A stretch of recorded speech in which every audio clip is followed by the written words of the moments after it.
I was talking to a pastor recently, and the year before they worked with Generosity OS, they were 7% down in giving. The year after, they were 17% up.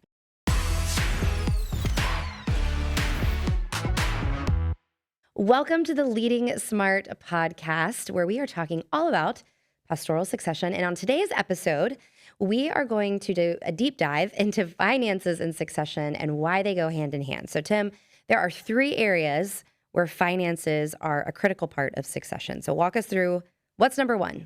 Before we do that, should we talk about how much you love talking about money and dollars and cents? And I was just talking about how I thought, because we're recording this right after we just ate lunch. Yeah. And I thought it was the food. But no, you're right. It's probably because I hear the word finances and I'm like, your eyes I roll would back like in your to head. go take a nap You go now. into a coma. No, but there are 3 areas. So I love talking about this stuff. There are 3 areas where money is involved in this whole succession conversation.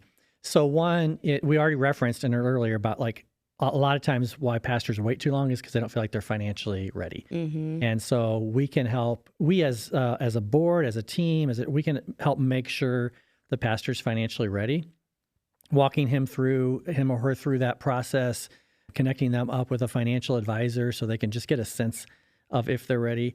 And there's ways that we can also close the gap. We'll talk about that in a minute. But also figuring out what to pay the new pastor. And a lot of times churches, especially if their pastor's been around for a long time, and most especially if he or she started the church, there is a sticker shock because they, usually a founding pastor starts and they're working for nothing.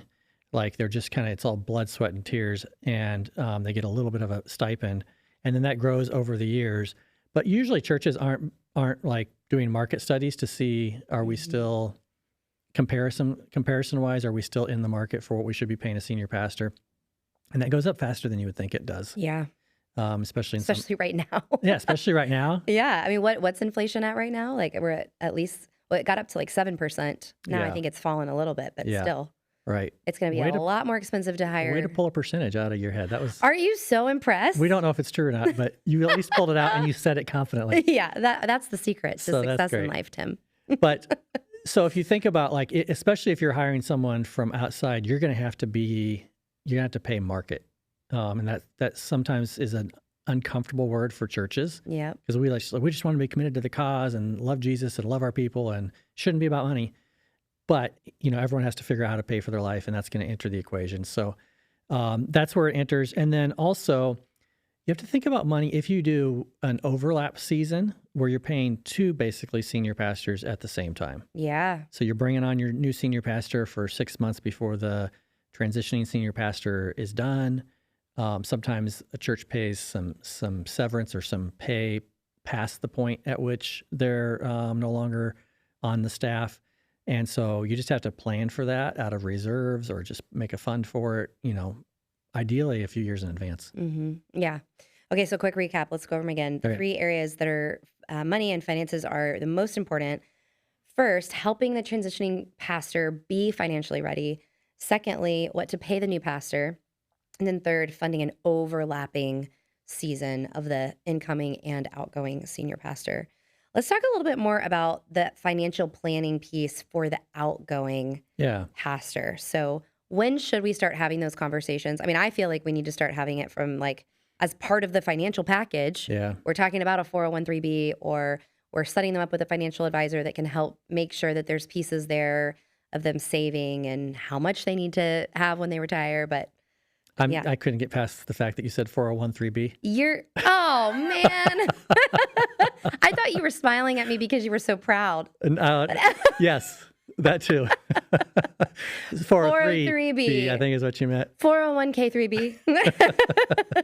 RTD2. You combined them all together. It's fantastic. No, but often there is a gap. So what's not too unusual is, again, founding pastor started, worked for a very small salary, did not have retirement. And then 5, 10, 15, 20 years in, the church is like, wow, we've kind of grown up. We're not a church plant anymore. We need to start a retirement plan. They start a retirement plan. It's usually not enough to close the gap. And so what I have seen churches do is they go back to the beginning of when that pastor started and they kind of true it up. It's like, we missed 10 years of retirement. We haven't been able to make it up along the way, but we're going to financially plan to make that up when they're transitioning out. Yeah. So we're either going to pay them a lump sum to kind of make up for some of that retirement, or we're going to start overfunding their retirement for their last few years. I think there's ways to close that gap. I've seen some extremes on how churches care for or compensate the senior pastor after the transition, after their final date. I've seen from extremes of we're going to pay you until the day you die. And I'm working with a church right now where that's their heart. That's what they want to do. And they said, when you die, we're going to take care of your wife till she dies. Wow. Is this a founding pastor? I'm just curious. Founding pastor. Okay. And they just have lots of love and respect for what, they did to build the church. I've seen other churches be like, we've put money into your retirement, your entire career. Yeah. That's for your future.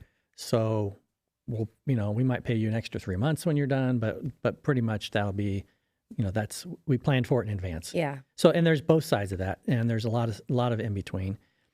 But specifically where it can be awkward and where we can engage in conversations to kind of bridge the gap is you could be, if I'm talking to a board right now, a board member, you might be thinking, like, we really need our pastor to leave sooner rather than later, but he or she's not financially ready.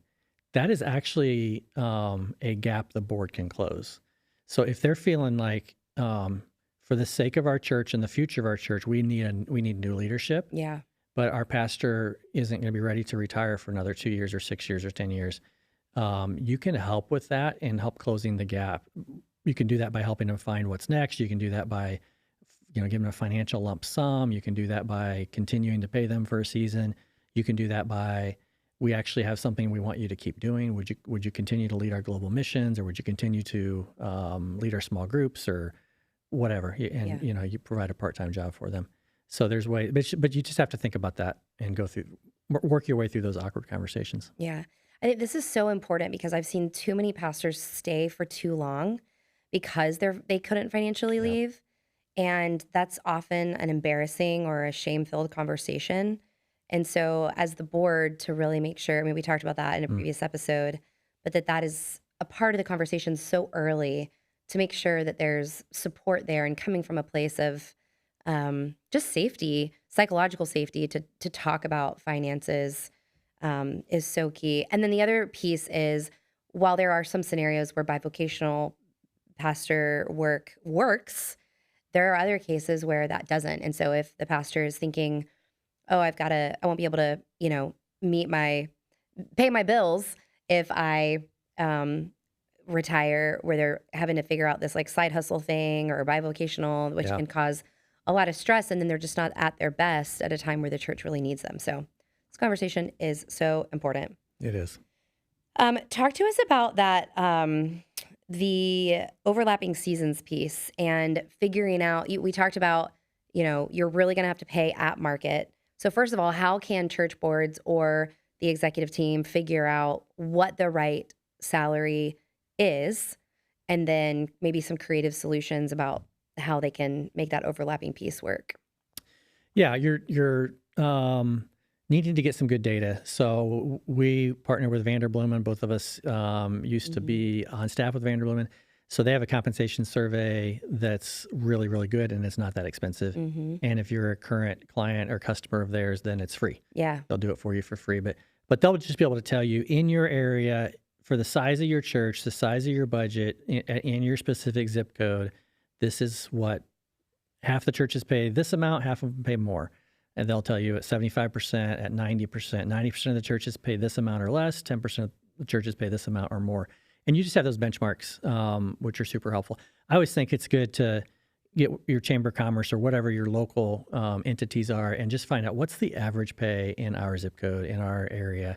And that gets you a sense, like what's an average police officer make, a school teacher, a business person in our community. Will help you as well. But those compensation surveys from Vanderbloemen or other places, they'll actually factor those geographic things in for you. Yeah, that's great. And then any other ideas for like creative funding when it comes to either getting that salary up to market that wasn't previously in the church budget, or funding that overlapping season that we need to be aware of that we haven't covered yet? Yeah, so I'm a big fan of the overlap season. So I think plan for that in advance and just set some money aside in the church reserves, because it's going to be a little bit more expensive during that gap or during that overlap. So I think paying attention to that early on can be super helpful. Okay, awesome. Well, let's transition into our segment that is rant versus The rave. rants and raves. And this one's going to be really fun because it's the same brand that we have a rant and a rave about. That is actually true. And that I think you should go is first. my rave, Southwest Airlines. Yeah. One of my favorite brands. Your face like literally fell when I said that. I love Southwest Airlines. I love everything about them. Well, I'll take that back. I don't love everything about them in the sense that they're about to Become like all the others. Exactly. They're about to sacrifice their competitive advantage and what has helped them win in the market for over, 40 years as an airline. Even though they've been historically the most profitable airline because they've been committed to their values and their competitive advantage. So it'll be really interesting to see what happens in the next couple of years with them. But So what do you love all of about Southwest Airlines? I love About your experience as a flyer? Yeah. So first of all, I love the boarding process. Okay. It is organized. People get in a line and we get on the plane. There's no fighting for who's going to go where in the mass of group 1, group 2, group 3. Can't wait for group my 4. rant, but keep going. I love it. I love that I don't have an assigned seat because I am typically, I lost it over maternity leave, but was, A-list preferred, et cetera. And I want to pick it. Do I want to be in the aisle? Do I want to be by the window? And then, of course, there's times where you only have the middle seat option. I love their hospitality. That's one of their brand values is hospitality. I value hospitality personally. Yeah. And so they're friendly, they're helpful. I love that they try to make sure that everybody can get their bag on the plane, unlike my experience here with United. That's a different rant. I love that I get to check 2 bags for free. Their mobile app and their desktop booking experience is simple and clean, and they're not constantly trying to upsell me to stuff. What else? Are you done? Because I think it's my turn. I think I'm done. Okay. Yeah, your So turn. my rant today would be Southwest Airlines. And you might say, why, Tim? Why, Tim? Is that my rant? One is the boarding process. Okay. So if you fancy feeling like cattle in a cattle run, you're going to love Southwest Airlines. And the whole jockeying for position, nothing could be further from the truth, because you're like B16 and you're like, excuse me, are you B17? Oh, okay, I'm in front of you. Are you B? Oh, I think I'm behind you. You're having to jockey, literally jockey in the cattle runs while you're going in. Mm-hmm. Secondly, I don't like that I don't get to pick my seat. That just is like a level of stress I don't need in my life. I don't need to wonder. I don't need to hurry. I just want to pick my seat. Weeks ahead of time, months ahead of time, when I book that ticket, I'm picking my seat. That's the difference. Third. I book my tickets the week before. Yeah, you do. Third is they do not recognize loyalty. And so You mean they don't have a caste system? you're gonna you're gonna say they do because they do the companion ticket, and you're gonna everybody is first class. and you're gonna say they do because everyone's first class, and they do because you get A-list preferred or whatever. But when you're on the plane, there is no loyalty shown to those people that give their lives for their industry to travel every single week. And so you poor thing. wow, this came personal. So I do not, I have to fly on, and I mean fly on Southwest 3 or 4 times a year, and I do not enjoy it. I do agree with you, their hospitality, their business model, the fact that they have been profitable up until recently when they've been going in the tank. But before that, I agree with all those things. Thank you. Yeah. I do love them. But yeah, the jury's out. We'll see. They're making a lot of changes with their starting to charge for bags. They're adding first class, giving assigned seats. And what do they call it? The comfort seating. They're basically 3 tiers to that. So yeah, it'll be very interesting. Maybe I'll start flying more. Yeah. Flying Southwest more. Yeah. I was like, what? Yeah. Well, before we wrap today's episode, we wanted to thank 2 of our LeadingSmart partners that serve churches through money and finances, which is what today's episode is all about, money and succession. And so the first is Generosity OS. And we love Generosity OS because they specialize in helping churches with capital campaigns and generosity, donor development, really making sure that we're being good stewards of our resources and taking that next step in discipleship as a congregation of giving. And we love their entire team, Joe and David Whiting and Doug Turner. Yeah, there's great people who all have church experience and have walked alongside hundreds of churches through the generosity. Can I say a couple things I think set them apart? One is they really look at generosity as a discipleship issue, a spiritual formation issue. It's not a how do we get more money in the church. It's really how do we guide our people to be able to be making good decisions with their finances and with their money, because that trickles down to the rest of life. The second thing I love is they do this thing called the Next Level Generosity Discovery. I think it's NLGD.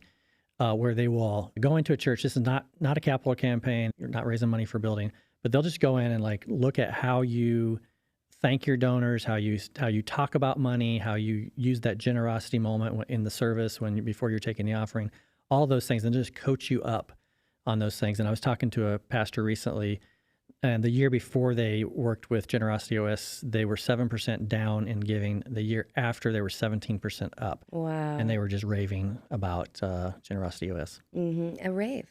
Rave. Yeah. It was a rave.